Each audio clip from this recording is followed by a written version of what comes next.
Hello again, everybody. It's Jim Capuano and TJ Troup with the College Football Podcast from collegepressbox.com. Thank you for joining us here as we take a look at the CFP semifinals and a preview of the championship game. And then we'll also talk a little bit about the NFL weekend we just had on Wild Card Weekend and preview the divisional games that we think are of most interest.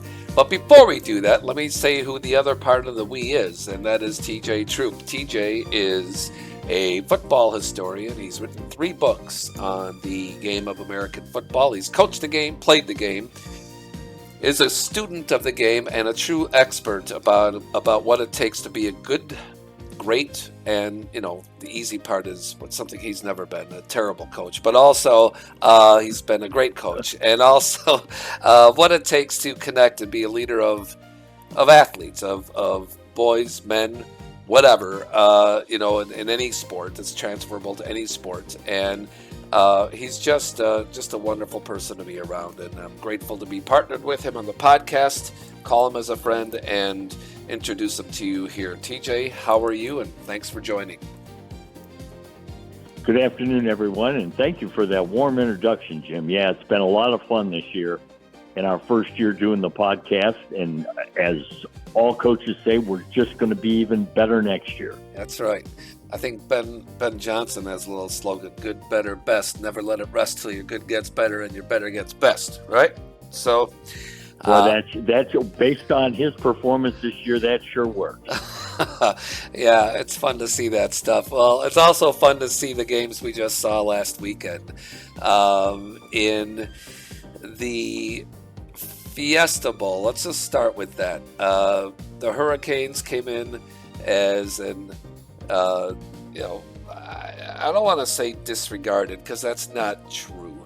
But both you and I had Mississippi, not that our opinion means a darn thing, but we thought Mississippi would win that game, and we were questioning how the Canes would score.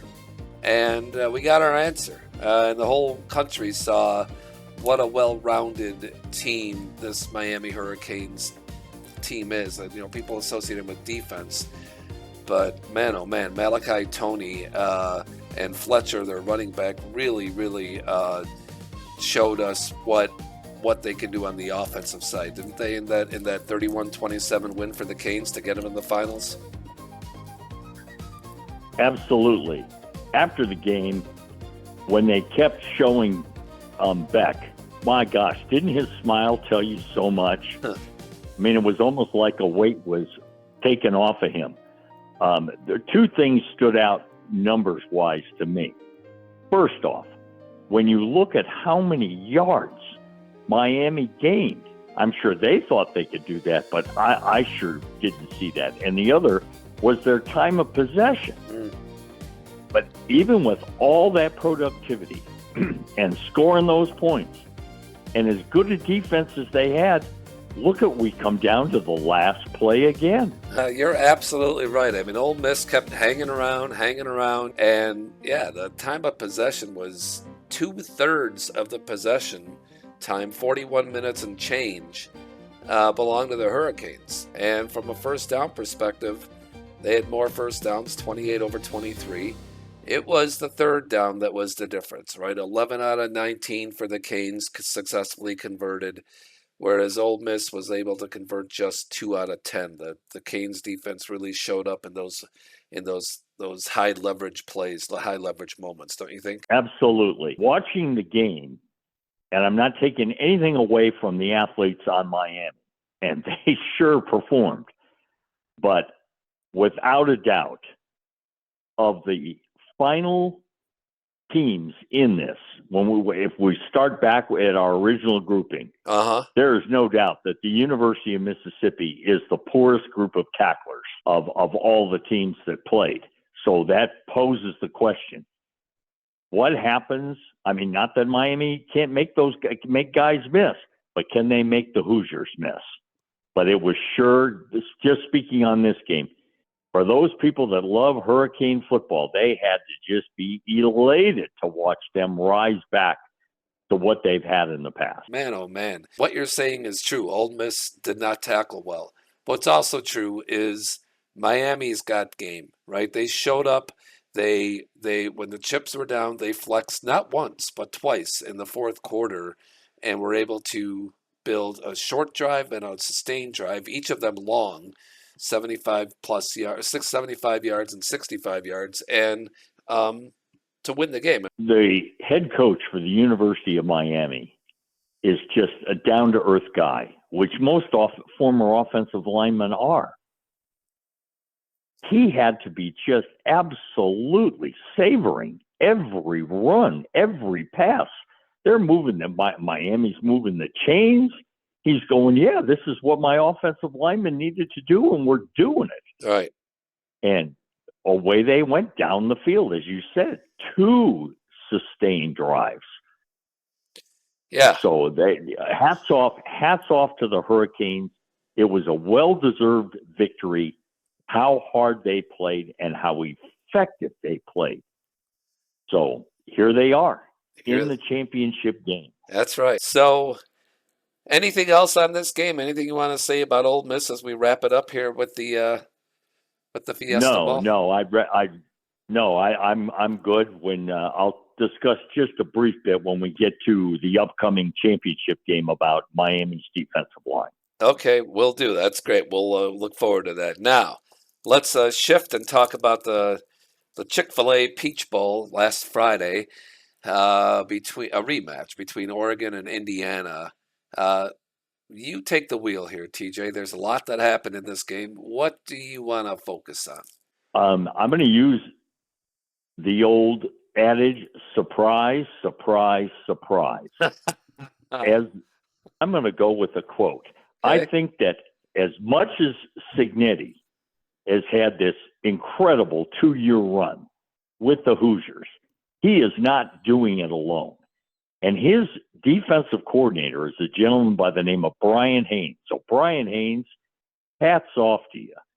And there are times coaches just give a quote that just nails it. And look at the first play of the game. So when the corner for Indiana, and he is their best cover corner, intercepts the ball and returns it for a touchdown, Brian Haynes' comment was, bait it, bite it, take it to the house. Could anything have been stated any better than that? I love it. That's exactly what happened, right? Incredible.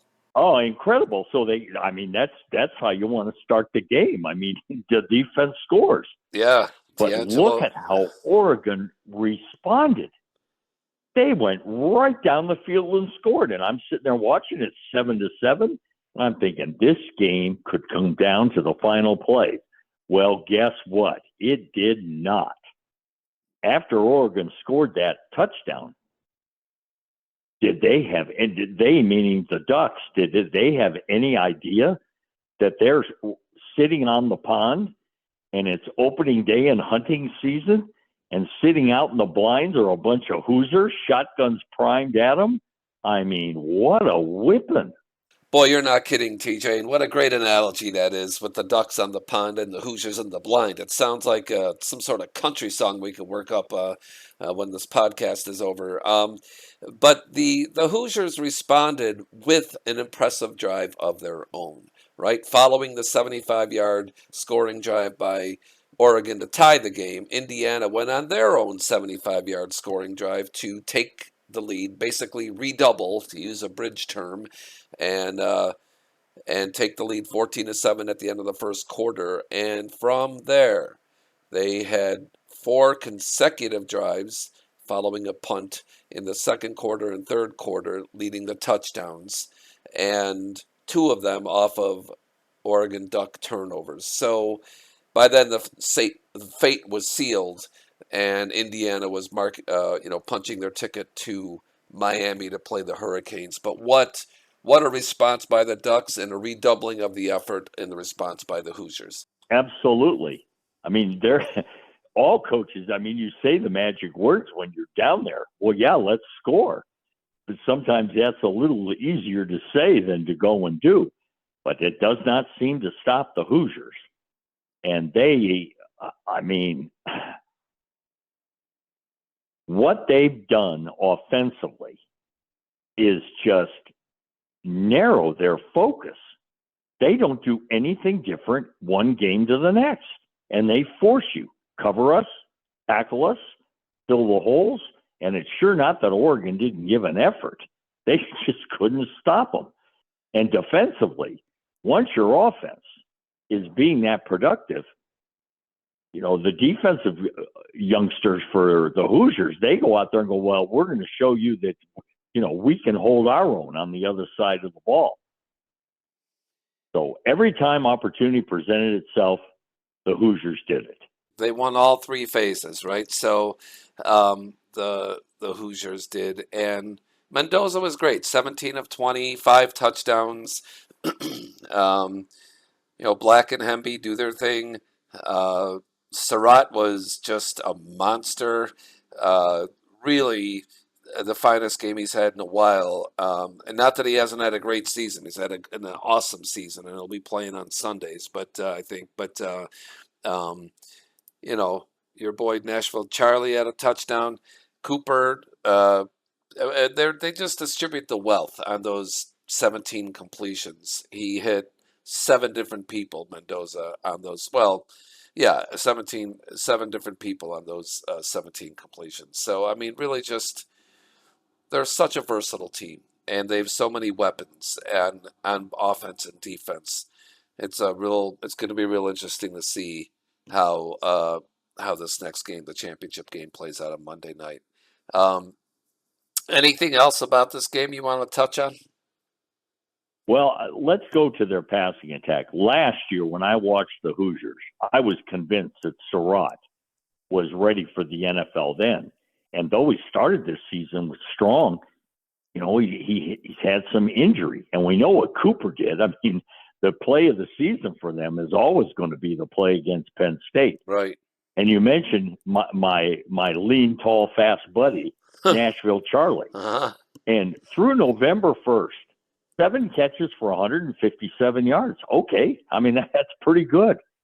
Since then, in the last 6 games, 23 catches for 457 yards. Jeez, he's given them a new dimension. Yeah. Meaning the deep threat. Mm. Don't cover him and let him run through the secondary.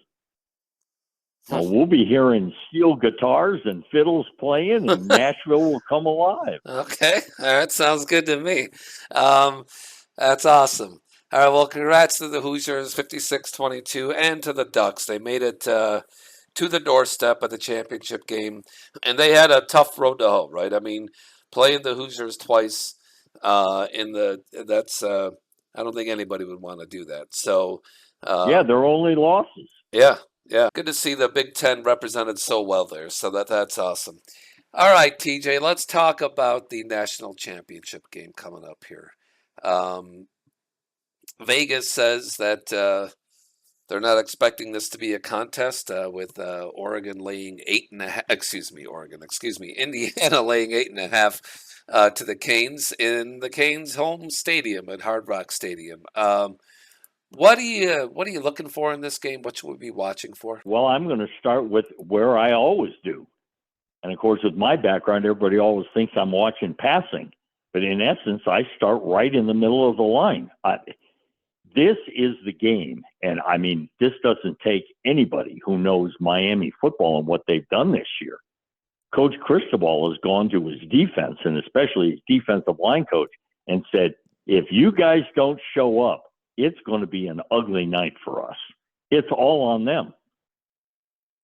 Because Indiana wants balance. We've seen it all year. Right. It doesn't matter if they're all Americans or not. Those 2 running backs for Indiana, I'll go back to using my terminology of the 50s. Those 2 boys lug the leather. Yeah. You hand them the ball, and they run hard. They do. And, of course, there's holes to run through. So we've got an underappreciated, how about that? An underappreciated Indiana offensive line. And those young men, they come out. So that is where the battle begins. And it's not going to be one play. It's going to be, if Miami wants to hang around, they got to just keep doing it. Now, as for coverage for Miami, I'm sure they're going to try and come up with you know what I mean, the coverages, and they're going to talk to their people about you. If you don't cover these guys or you don't go to your zones, Mr. Mendoza can throw the ball accurately. I mean, look at his percentage completions. I mean, he's got the Heisman he can hold up before the game. I'll hold the Heisman in one hand and throw accurate passes in warm-ups, though I don't think with his ego he'll do that.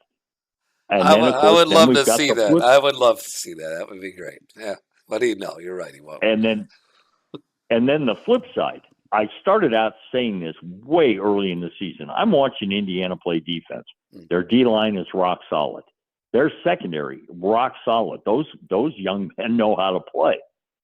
And I like the two outside linebackers, but my boy for Indiana, and all of a sudden, he didn't even get mentioned after the game. This all comes down to Aiden Fisher. Mm-hmm. Really? If Miami hands the ball to Fletcher and Aiden Fisher fills those holes and sheds those blocks and he makes the tackle, Miami is in trouble. So I know Indiana's going to do offensively, defensively, even though they're a well-rounded group of 11. My focus is going to be on Aiden Fisher. And I mean, my gosh, they didn't even mention him in the post-game show. And I watched him, and he didn't have a great game, but there he is, doing what he's done all year. He led the team in tackles with 9, 5 solo, tied for the lead with that, with his running mate Isaiah Jones, a junior linebacker, who also had 5 solo tackles.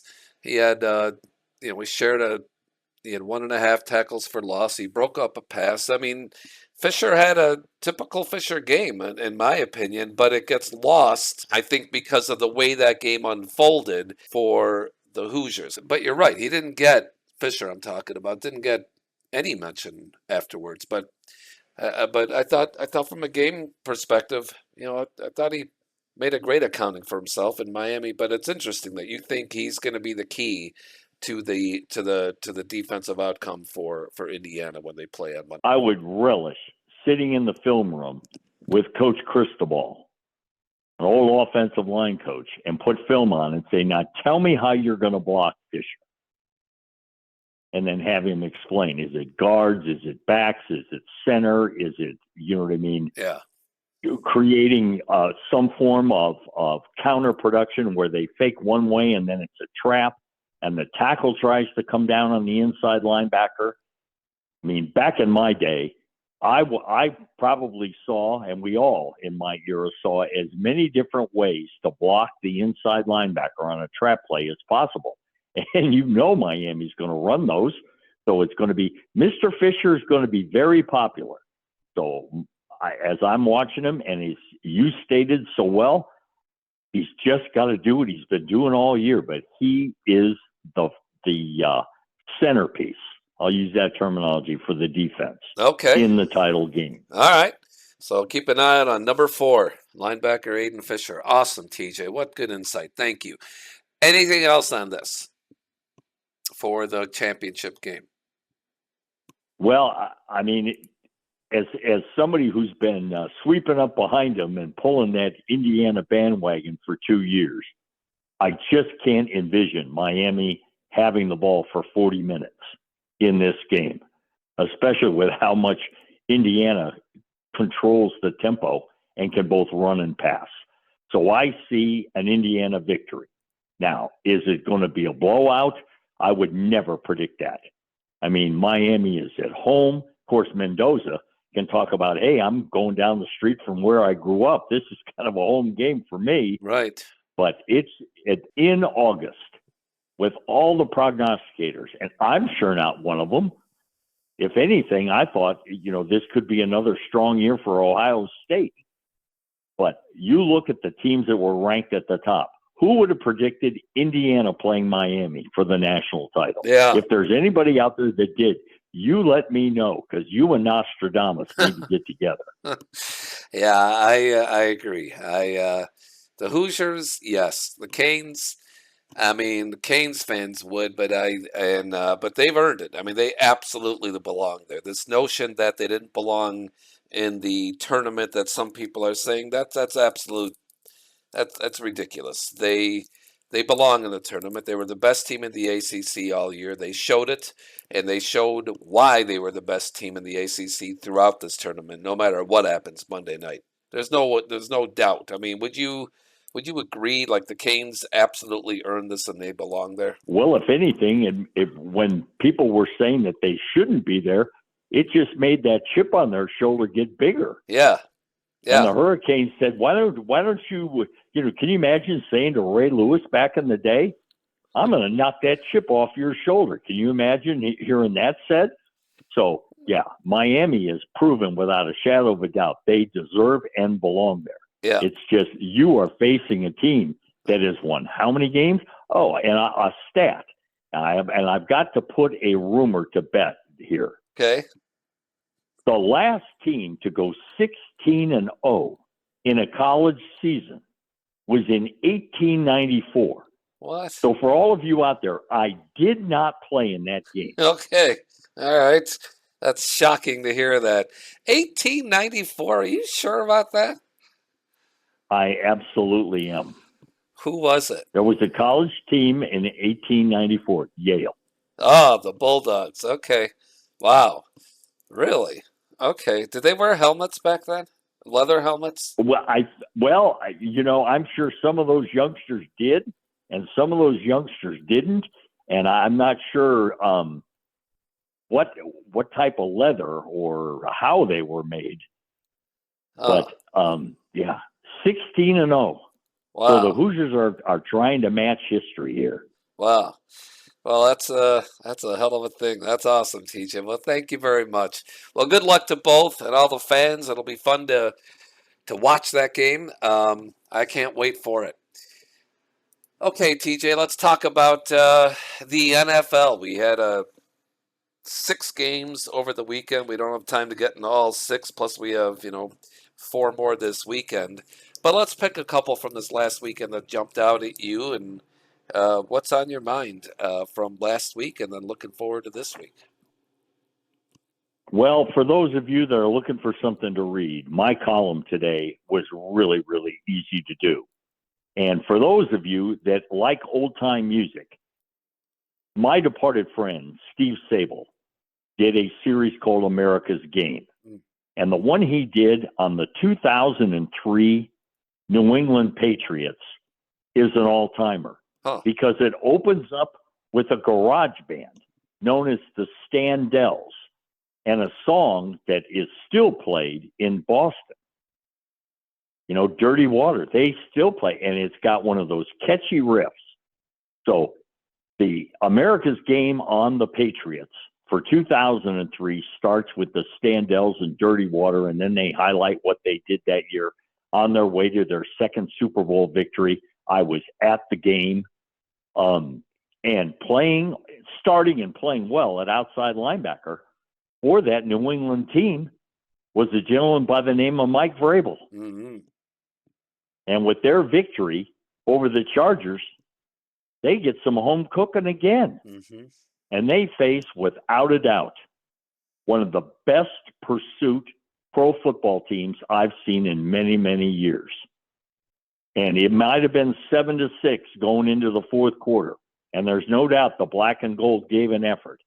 But that Houston Texan defense, when's the last time Aaron Rodgers didn't get a touchdown?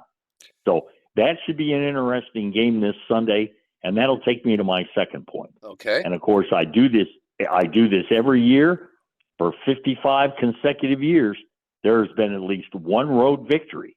Okay, so let's go back just a bit here. Okay. The last weekend, the Rams go to Carolina. Well, it looked like they were just going to blow them off the field. Mm-hmm. Not so, as Lee Corso says, not so fast, my friend. Right. It was a tremendous game to watch. But when the game is on the line and Matthew Stafford has the ball, that touchdown throw to Parkinson was vintage Stafford and one of the best throws under pressure you're just going to see. Yeah, it was great. So the Rams took care of business on the road, and they were not the only one. Mm-hmm. But one of the few home teams that won a game were those cuddly little bears wandering around lost. Like they couldn't even find Lake Michigan in the first half. Wow. Yeah. 21-3? 21-3? Mhm. All of a sudden, I guess they just need a wake-up call. Yeah. 4 touchdowns in the second half. So that'll take me. I mean, we've got 4 terrific games this weekend, but the game that, of course, I'm the most interested in because I've seen them and I talk about it in my column is the Rams playing the Bears. Yeah. Yeah. What about that game captures your attention? Well, the fact that we have a young gunslinger who just doesn't seem to realize that no matter how ineffective he is in the first half, he somehow seems to find a way to get it done at the end of the game. Yeah. Meaning young Caleb Williams. Yeah. But when he looks across the field, and it's not the first time he's ever faced a quality elite quarterback, but he's facing, to my mind, a future first ballot Hall of Famer. Mm-hmm. And that Ram passing attack, boy, Nakua can just play football, and they're going to spread the ball around. Yeah. And the other part, the Bear offensive line has had a strong, strong year.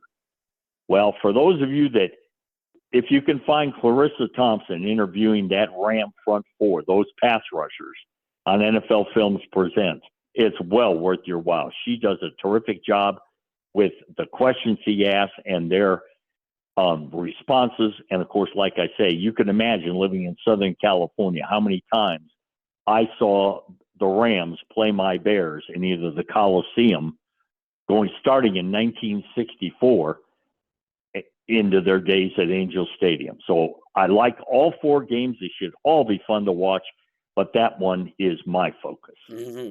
Excellent. Yeah, it's great. Yeah, I agree. The Bears, to me, the biggest shift in that game was the play calling of Dennis Allen in the second half, the defensive coordinator for the Bears, versus the first half. First half, I don't think he brought any pressure. Second half, it was rare that he didn't bring pressure, and it made a dramatic impact on the time Jordan Love had to throw and their ability to kill the clock. I mean, they didn't run very well. They only their first 4 possessions in the second half, they only called, I think, 6 running plays for Josh Jacobs, and the longest, all of them were 2 yards or less, except for one that was a 6-yard gain, but that was called back on a penalty. So you could quibble with the play calling, but I think the bigger picture for me, anyway, my opinion, was the way the Bears changed everything about their defense. And I've seen almost every Bear game this year, living here in Chicago, and I don't recall their defense flying around the field and being aggressive like that until that second half of this game. Am I wrong about that, or what am I missing? Or am I actually maybe correct? You're dead on the money. I mean, Dennis Allen, I'm not quoting him, but he could have said to them, "Hey boys, if you do this again, we don't get to play any more football this year." So yes, they did. This is an experienced defensive coach. Yeah. What is it? It's almost, well, what do you have to lose? Right. And here they are, and he's got guys in the secondary that are just, they're in the middle. They're average at best on pass defense. Well, you know how you make average pass defenders better? You get after the quarterback. Oh. So the Bears did that. Well, I can tell you this: if they don't get after Matthew Stafford, Yeah. Yeah. Yeah, it's gonna be great. I can't wait for all these games, and I can't wait for the game Monday night. We're lucky, right? We got 3 games, 3 days of good football coming up, great football, something on the line for all of them, and every team deserving to be there. So it should be high quality. And I thought the officiating was refreshingly conservative, and that was in every game. And I hope that continues because we want to let the players play, right? absolutely. All right, TJ, is there anything else before we call this a wrap? Anything else you'd like to kick it around, or should we all go listen to Yeah, let's go listen to the Standells play Dirty Water. All right, let's do that. All right, TJ, thank you very much. Folks, thanks for being with us. We will see you next week following the championship game for our final podcast of the season. Until then, take care of each other, be well, and we'll see you next week. So long, everybody.